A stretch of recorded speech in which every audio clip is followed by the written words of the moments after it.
name is Arlene LePage, and I'm here to talk about my mother, Arlene Gertrude Hodgman, who died of Alzheimer's at the age of 88 back in January of 2013.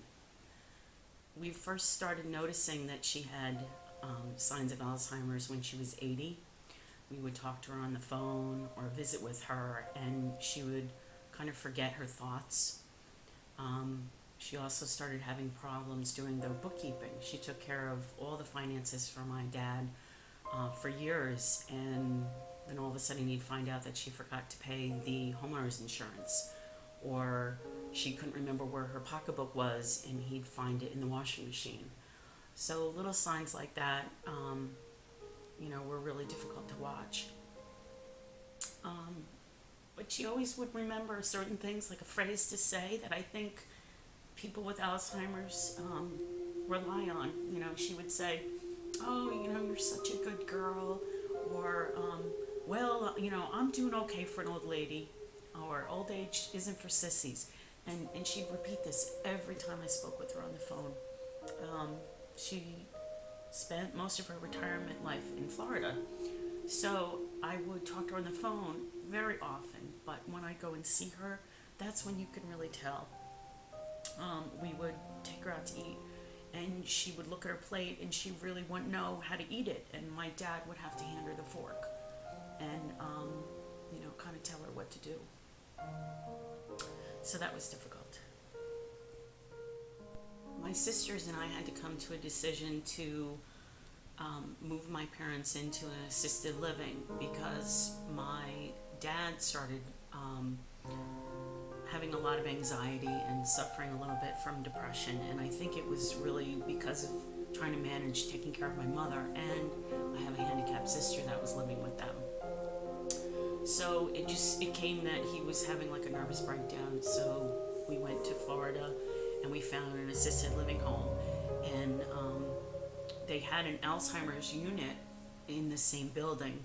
So the plan was that if my mom got so bad that her and my father couldn't stay there in their own little apartment and take care of themselves, they could move my mom into that wing, but my dad would still have access to her to visit or be independent on his own and go out to lunch and stuff.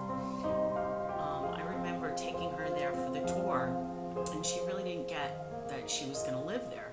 She, was like, "Oh, this is a nice place. Where is this?" And I had to say, "Mom, this is where you're going to live." We had an interview with one of the nurses, and they were trying to kind of test how cognitive she was. So they asked her, they're like, "What's your husband's name?" And my mom thought for a minute, and she said, "Honey." And I thought that was so cute. She didn't remember his name, but she remembered she called him Honey. So they lived there probably 2 years. And then my sister got a call that my mother had to go to the hospital because she wasn't feeling well, and they thought she had pneumonia. So while she was in the hospital, the doctors had said that the pneumonia was one thing, but they could treat that. But they realized that she had trouble swallowing, and they had determined that the Alzheimer's basically was that her brain could no longer tell her body to function in a certain way, which was to take the food and swallow it like the rest of us just automatically do.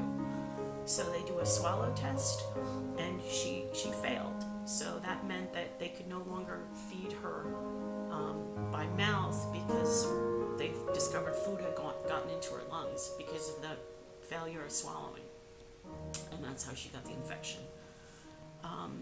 So the doctors wanted to hook her up to a feeding tube, but my parents at the time had prepared a living will, which basically tells the doctors and her children, what her wishes were.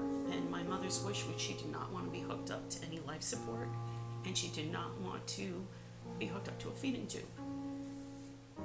My sisters and I discussed this with my dad, and he said, "Yeah, those are our wishes. We don't want to, rely on machines or whatever." So the hardest thing about my mother's death was just that it was a conscious decision for us. We weren't always in agreement. My one sister didn't want to short because she said basically we're letting our mother starve to death, which is what happens. So when my mother got so weak, the hospital said we can't care for her anymore, and we moved her into a hospice where she stayed for 3 weeks, and they made sure she was pain-free by keeping her on morphine. And then the nurses said that they would know like a 72-hour window, and I chose not to be there.